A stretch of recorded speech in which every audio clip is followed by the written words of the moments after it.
You're listening to a podcast by the Center for Action and Contemplation. To learn more, visit cac.org. Greetings, I'm Jim Finley. And I'm Kirsten Oates. Welcome to Turning to the Mystics.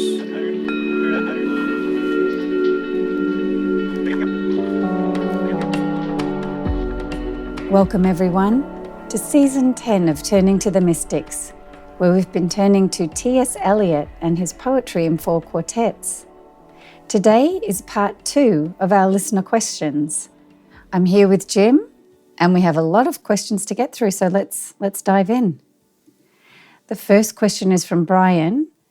In the first stanza of The Dry Selvages, T.S. Eliot begins by describing the river, sullen, untamed, intractable, patient to some degree. When you read out the line, "The river is within us," in session 3, I could not help but think of my anger as the strong brown god. I am someone who struggles with anger, and similar to a river, I can see the ways in which it causes destruction and devastation to the people around me, usually the people that I love the most. When things are going my way and I have some semblance of control over my life, my anger is forgotten, but never goes away. It is simply waiting, watching and waiting. When I start to lose control is when my anger rises and starts to come to life. Do you have any guidance from your years as practicing clinical psychology on how I might learn to deal with my anger? Yes, this is similar to the previous thing about anger, but you're adding a new nuance to it here, I think, too. First of all, here's my thought. I'm going to speak as a therapist.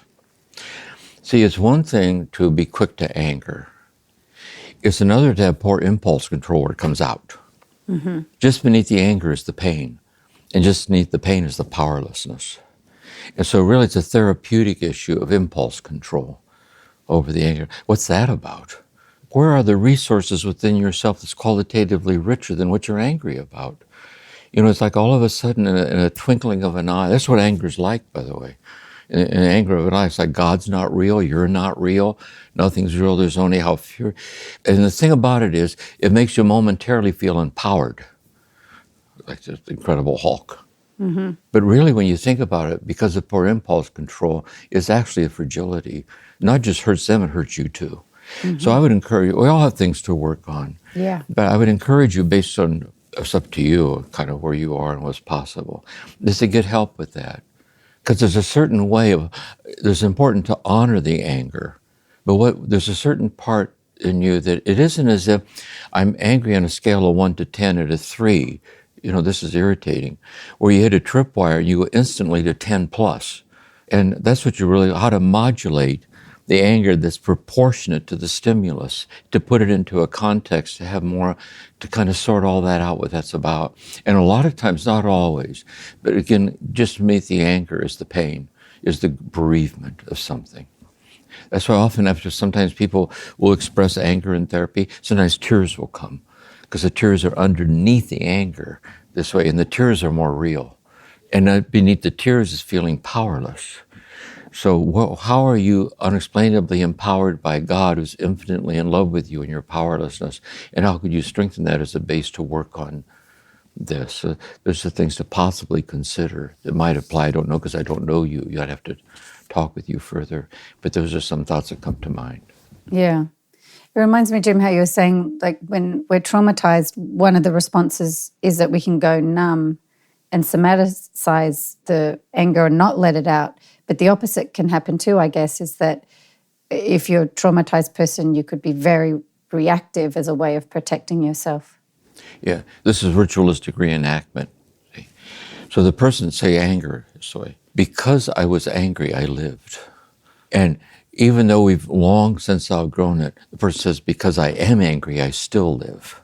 And you're stuck in a time warp of things that are long, like you've outgrown it.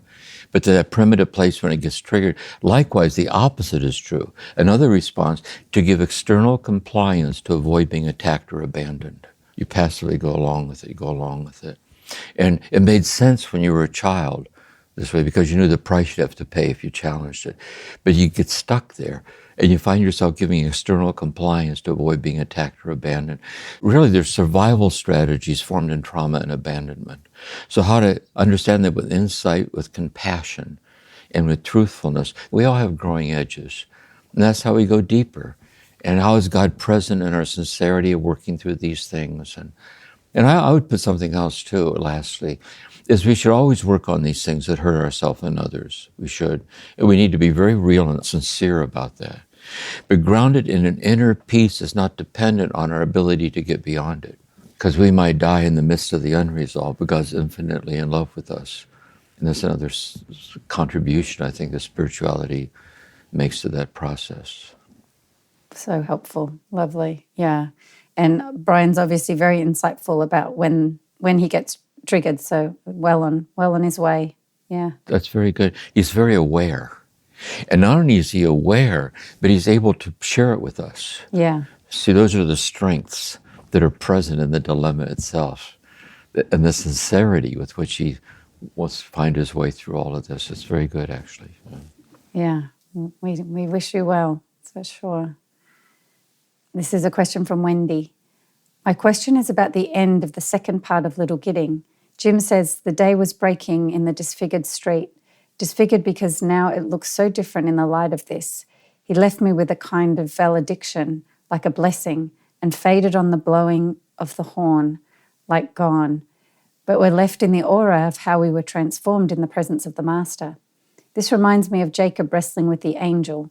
The angel departs as day is breaking, but he leaves Jacob with a limp and with a blessing, and Jacob realizes he has had an encounter with God. Jim, do you have any thoughts about this in light of the poem? Yes, I do have some thoughts about this in light of the poem. It's very good. So there's this compound ghost that leads them through and really he's tying in all the mystics that he quotes throughout the poem. This was Krishna and Jesus, and it's all these. It's a compound, the mystically awakened master, and he leaves them with a valediction. So Jacob wrestles with the angel, and he comes away limping. Two thoughts: I come away limping because I limp in my powerlessness to habitually abide in what was given to me when the angel wrestled with me. It was when it was actually happening. It was celestial. It was like a struggle, like a divine intimacy in the struggle. And it left me limping in my unawareness. But because I'm aware of my unawareness, my limping graces me. There's a saying in Buddhism that the master limps. Another way of looking at it this way is the master limps, but the master is not handicapped by the limping. Because the master knows it's just limping, why be handicapped by it? Why are we handicapped by our limping? And you have your limping, I have mine. We have the thorn in the flesh. We all have, God says, leave it there. That's where you learn to depend on my mercy, which is at the heart of the poem. Why does our limping embarrass us? We think it has the authority to name who we are, especially if other people can see our limp. For example, poor impulse control with anger.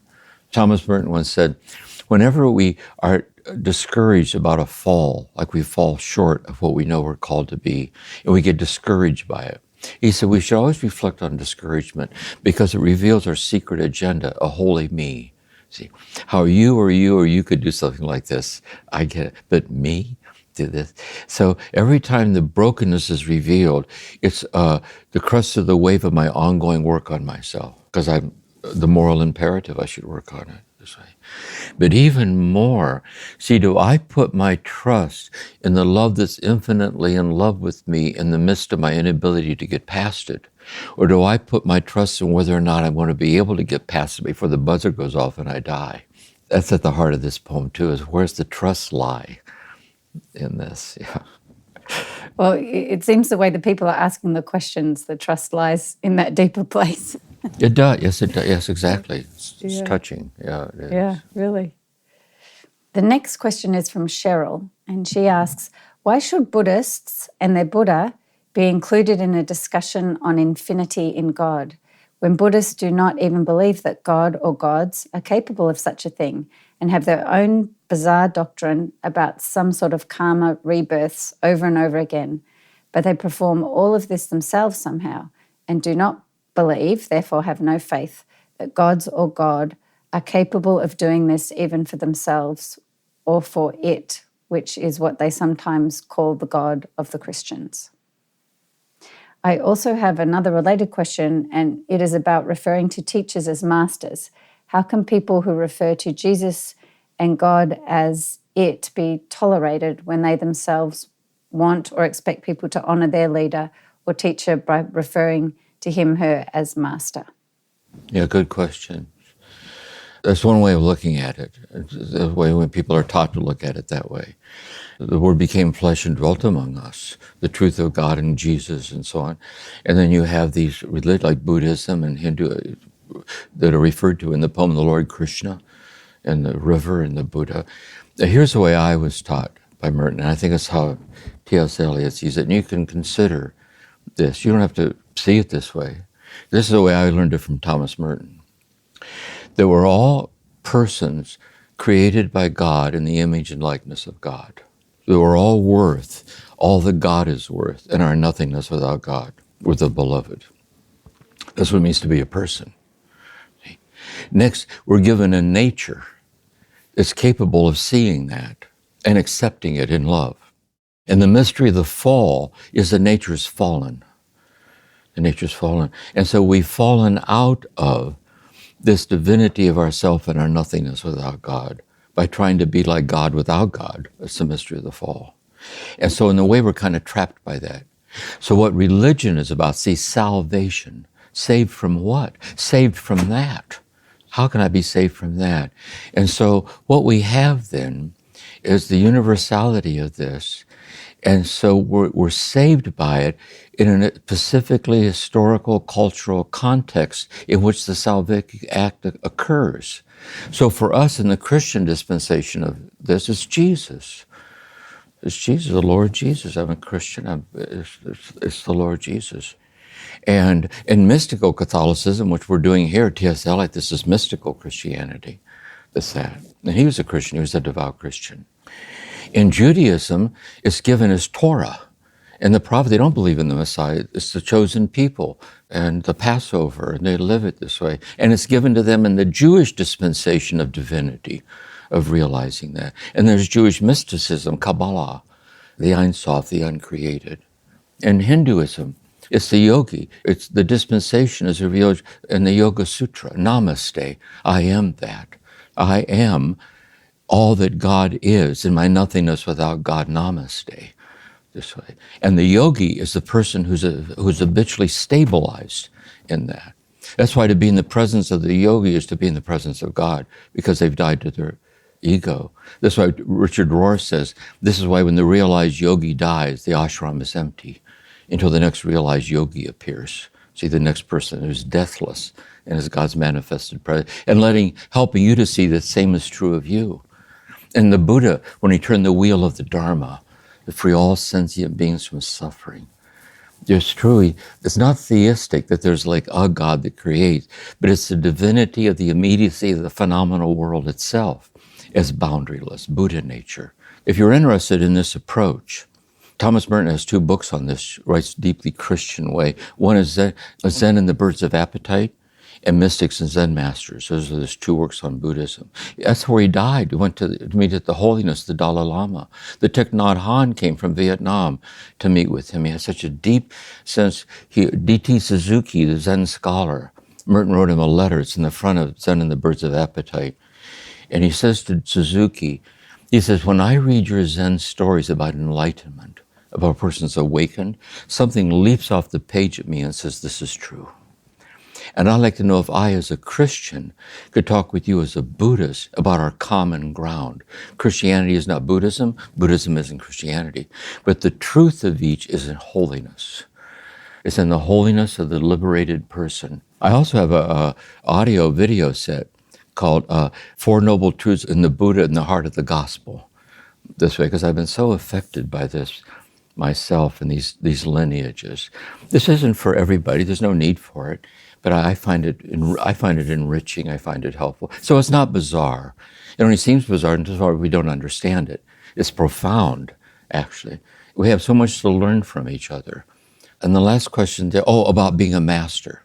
Yeah, they use the word master in that it's this way. Let's say T.S. Eliot, as a poet, was a master. He was a master. But he didn't walk around saying, a little more respect, please, I'm a master. Please genuflect when I enter the room. He's masterful in his fidelity to what's transformed him. That's what's ironic about the master. I'll put it in Christian terms, or bhakti yoga terms also. How can I learn to die of love at the hands of love until nothing's left to me but love? And that's the master. And that's who these mystics are. The Christian dispensation of God, the Buddhist dispensation of God, the Hindu dispensation of God. So that's the way I was taught. To see it, not everyone sees it that way, but I find it helpful. Yeah, thank you for sharing that, Jim. Yeah, from the sounds of what you're saying too, the master would never demand to be called master. It would be other people. No, it would be silly to him. You can call him master because he is the master. Yeah. But the master of what? The master, there's no one here but God. And same is true of you. See, it's the divinity of the immediacy of everything, intimately realized. You want to sit together in silence, I'll ring the bell and we'll sit and I'll guide you along. That's what all these mystics are about. When you really look at them, they're trying to help us discern. Intimate, mysterious language applies to us. That's what's so beautiful about these questions. See, they're so heartfelt because it accessed us. It's the intimate immediacy of the unexplainable, like shining out from our heart. And all the world religions carry that this way, I think. And also every religion, including Christianity, has idiots in it too. I mean, there's a lot of Catholics, or you can lose your faith in church. So that's what it's like. Thank you, Jim. And a question from Joe on the afterlife. Jim repeats frequently, we don't die, nobody dies. My rational mind struggles with this life after death idea. The key to eternal life feels to me to be in the eternal present, so the idea of after is hard to reconcile. Appreciate I might be reaching the limits of what my brain can get itself around, but feel that life and seeking meaning on earth is still worthwhile, even if it stops at the end. Here's how I see it. It's a good question. Yeah. About life and death. You know, Maureen and I lived here for 30 years. And when we were together for 30 years, it was amazing. And she, in-house hospice, she died right here in the living room. Her ashes are right on the table over there. So here's the point. We were together for 30 years. But after she died, she wasn't here with me anymore. But after she died, she's in eternal bliss in God because she's eternal. So the after applies to in time. It's like me, I'm still alive, but I'm 81 years old. You know, kind of at the edge of this thing here. And so I'm still alive. I get up every morning, go to bed every night. But the day's going to come when they'll be able to say, you know, you'll be able to say about me, you know, after Jim Finley died, and you can say it because I'll be dead. But don't worry about it because you're next. You know, this is a temporary arrangement. So it's after in the sense in which it's the afterlife, meaning it's the deathless life of infinite glory hidden with Christ and God forever. Because now it's true now, but veiled. This is what the mystics are about. It's veiled, but real. But when we die, after we physically die, it's unveiled forever. What the mystics are saying, sometimes even now it's unveiled in a veiled way. See, it's already true, which is the present moment. It's the divinity of the present moment, but it's already true in a veiled way that I can't explain. Mm. And so you would agree, Jim, that every moment here, the key to eternal life feels to me to be in the eternal present. And that is an important component of living, is to be open to the eternal present, but it's not the end of it all. Yeah, there's a book by Claude Tremontant on study of Hebrew thought. Insight is about what eternity is. See, for God, the moment in which God said, let there be light, and this present moment that we're talking, for God, it's the same moment. That's eternity, and we're in it. The ego's caught the centrifugal force of sequential time. We're spinning out into sequential time. But really in the deep down depths of ourselves, the still point of the turning world, it's the eternality of that which never passes away, that's endlessly ribboned through all this endlessly passing away. And so we can't explain it in day-by-day consciousness, but in deep meditative states, it's clear, but it's clear unexplainably. So we can't explain it. Yeah. Wonderful. Yeah. Thank you. Anything else I can't answer? Yeah. Very good.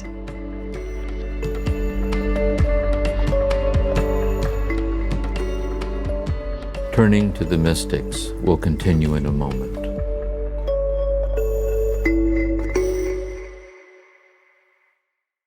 Many of us feel increasing anger at injustice, violence, and indifference in our world today. Join us March 14th for What Do I Do With My Anger? An online gathering featuring Richard Rohr and Brian McLaren. Learn ways of transforming anger into loving action, inspired by Father Richard's new book, The Tears of Things. Register today at cac.org/anger. That's cac.org/anger. What does it mean to embody salt and light? In 2025, Richard Rohr's daily meditations turn to Jesus' timeless metaphor for reflecting love into the world. Amid this season of uncertainty, join us in living with trust, being salt and light. For 18 years, the daily meditations have inspired thousands of readers like you. Subscribe today at cac.org/saltlight2025. That's cac.org/saltlight2025. Okay, our next question is from Sandra. I would like to continue to reread and consider these poems. Did you do that with this body of work to arrive at your very helpful insights? Did you use the poems for Lectio? You know, I was first introduced to four quartets by Thomas Merton in the monastery. I was 18 years old, and I've been reading it ever since. And same with these other mystics, John of the Cross and Eckhart. Like, you've been to my home here, Kirsten, you know that in my library here I have walls, floor-to-ceiling bookshelves with the mystics of the world religions. You can open any one of them at random, open to any page and read it out loud, because everything they say counts. Likewise, when I think I'm writing or teaching, what I'm always doing is I'm reading the text, and then I say, what images or stories could I use to make this more accessible without watering it down? And then I realized I can't do that, so I have to wait until it's given to me how to do that, and I write it out. Mm-hmm. Beautiful.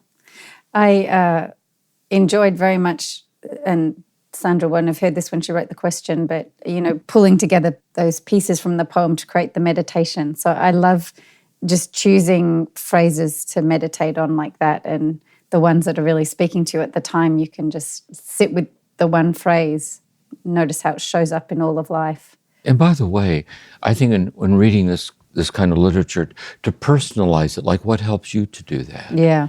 How would you say it, or how would you draw a picture of it, or how would you, because it's the one-liners that get to you, you know, it's the phrasing, and how to phrase like aphorisms this way. And then how would you, almost like doing inner dream work, how would you then take that little aphorism and tease it out? Like what comes to you to broaden the base of it, I think. And these questions are that way. They're deeply personal questions. That's exactly how they're reading it, yeah. Yeah, I love that. You're trying to weave what brings you into that deeper state of consciousness into your everyday life then, aren't you? And so what's the weaving mechanism that helps you with that the most? And I've found saying, you know, only in time is time conquered. I've been saying that every day, and you can then notice ways how it brings that thought into your daily life. It captures it. You know, Bernard McGinn, when he was the guest, we were doing Michteld and Eckhart, and it was a great thing. Oh, yes, yeah. And I was listening to one of his talks on the internet, and he talks about the text, like Scripture. He says, so there's the text in Scripture, but also there's the text as it lives in your experience. If it stays on the page, it's just words. You know, it's almost like looking like a musical score of the Fifth Symphony. It's just musical score till you play it.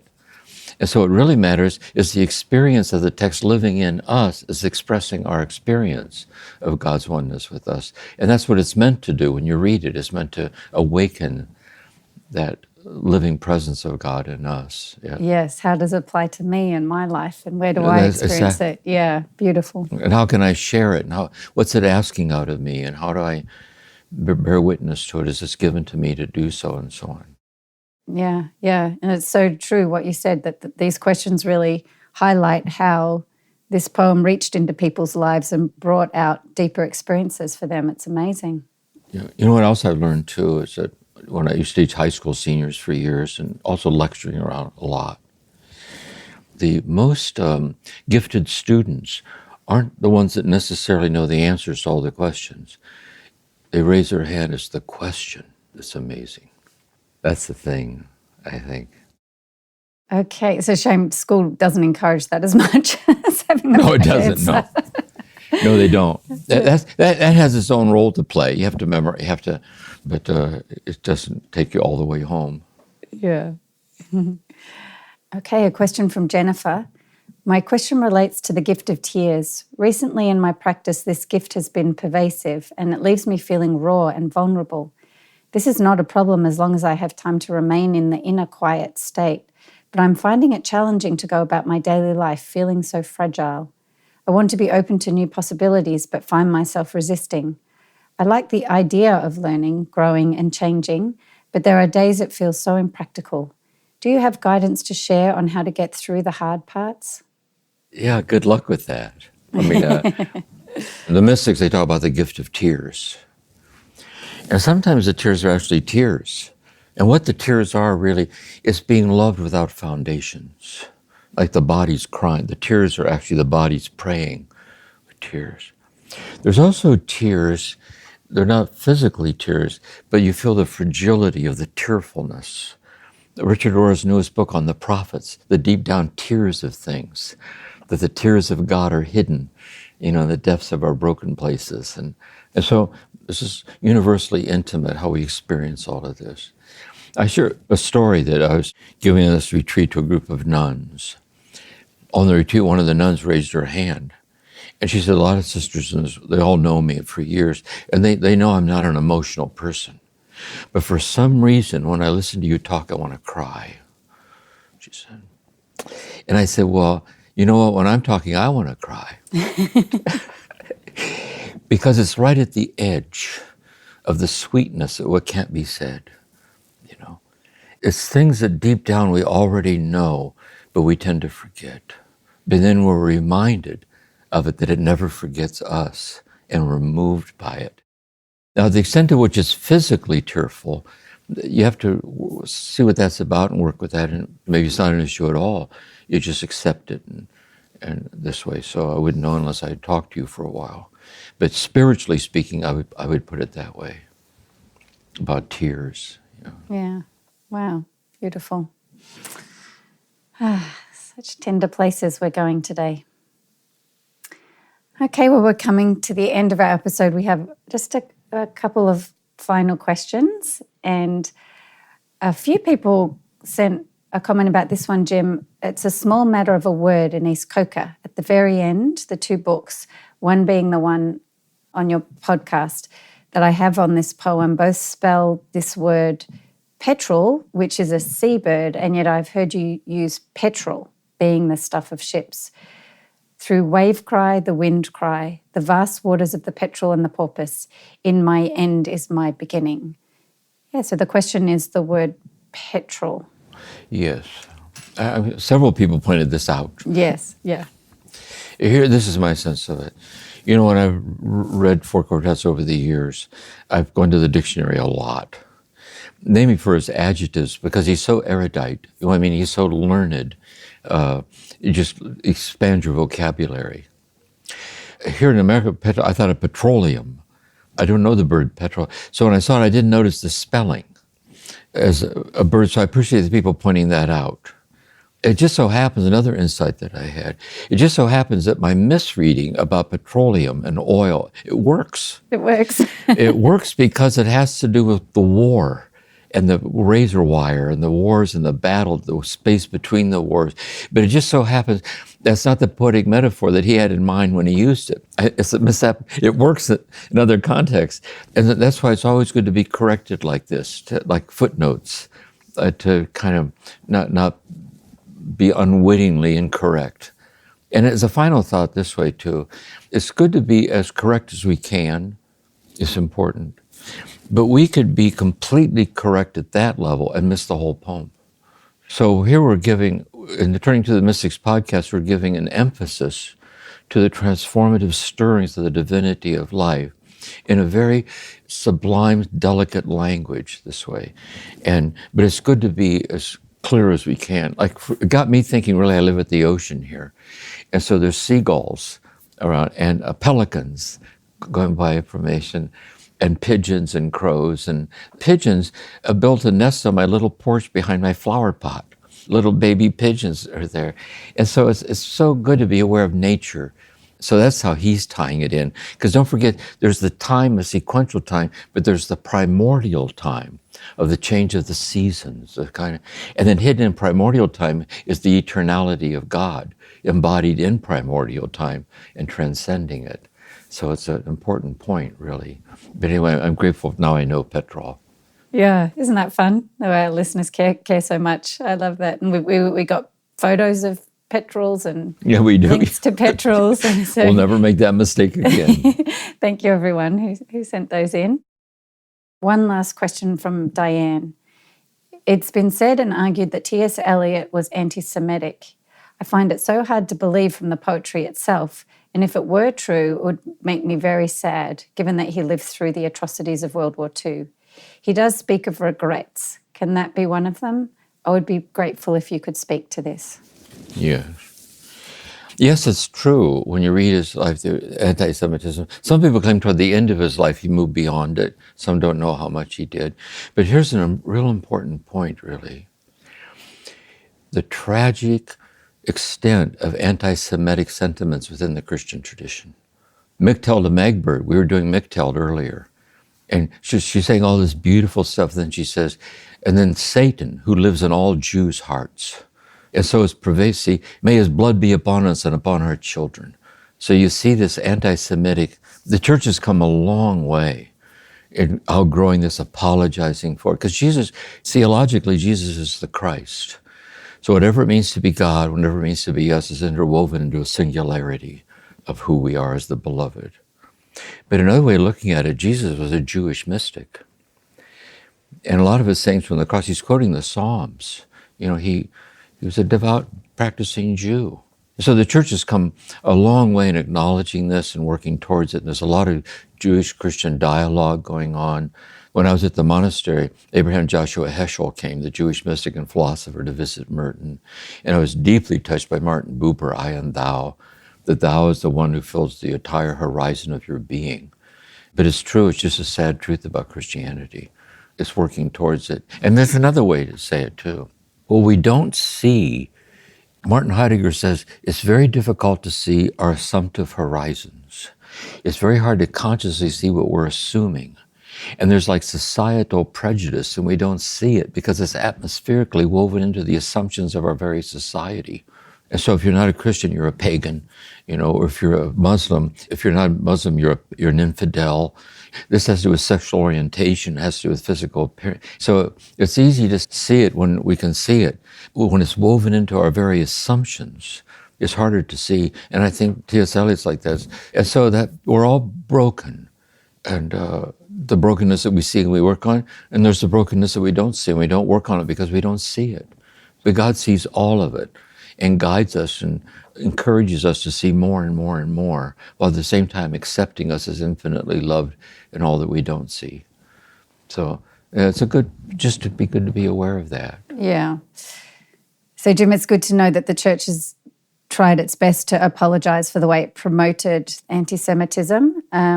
While we would never condone T.S. Eliot bringing those ideas into anything, we can also see he was a broken human being, and we can value the depths he was able to bring us to. Yeah, it's a very good point. I'll share how I see it. There's evidence that Martin Heidegger, the German metaphysician, a powerful, beautiful philosopher, that he supported Hitler, the Nazi, yeah. And some people say that he went beyond it, some people say that he didn't. But here's the point. The fatal flaw doesn't negate the gift. It's a fatally flawed, gifted person. And so we should acknowledge the fatal flaw and at the same time not overlook it, but at the same time it doesn't cancel out the light that shined out of the broken place. Yeah. Richard has this great book, Richard Rohr, What Do We Do with Evil, where he talks about the burden of sin and the weight of glory being collective, that it's the collective consciousness that where sin hides, and it's in ways that you describe. I found that book so helpful to help see that. I was raised very Catholic enclave. I was just very Catholic. I remember once I taught in a Jesuit high school in the inner city, still very Catholic. And we visited the Methodist church across the street. And I thought it was evil because they were Methodist, Or Peter, and upon this rock I will build my church. Yeah. See? And I'm in a place where heretics pray. And I thought, oh my gosh, I know, seriously. So we're all to be aware of this, and we're all trying to outgrow it and help each other outgrow it. That everyone belongs, as Richard said. Yeah, it reminds me of you were talking about God's tears at the bottom of everything. These are the reasons why, isn't it? It's true. Yeah. Mm-hmm. Well, to close, we thought we'd read a lovely poem that we got from Tim, inspired by the podcast. So I'll just read it. I hope I do it justice, Tim, but I'll just read it. And then did you want to comment before I read it, Jim? No, just that it's beautiful. Okay. Coffee, sun, wicker chair, the clarion call of the red-tailed hawk, the words, the words, the words. Do not pour out of me. It must be human to want more than what is given. Look closer. Yet this too is the law of love, divorced from the land. I have only to cultivate the mysteries of the higher life. Dare I follow my animal feet to the place uncreated, where the soul has never been wounded, where the belly deprived eats itself, the mind deprived becomes a poem, the empty page trills like an unmarked grave on a sun-baked hill upon which I regard the thoughtless sky, see my own face in a cloud or clouds. Beautiful, really. Thanks Beautiful. for sharing that with us. You're gifted, it's a gift. Yeah. And Jim, thank you for this tremendous season. We've had such great feedback. I know it felt a little risky to focus on a poet, but it seems to have gone really well, and the insights you've given us have just been life-changing. So thank you for risking it with us. Thank you. It was a gift to share it, so thank you. It gifted me. Thank you, too. Yeah. And a big thanks always to Dorothy and Corey, who support us in the background. We'll see you next season. Yes.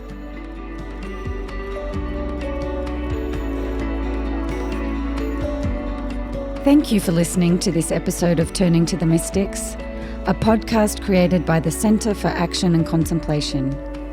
We're planning to do episodes that answer your questions. So if you have a question, please email us at podcasts@cac.org or send us a voicemail. All of this information can be found in the show notes. We'll see you again soon.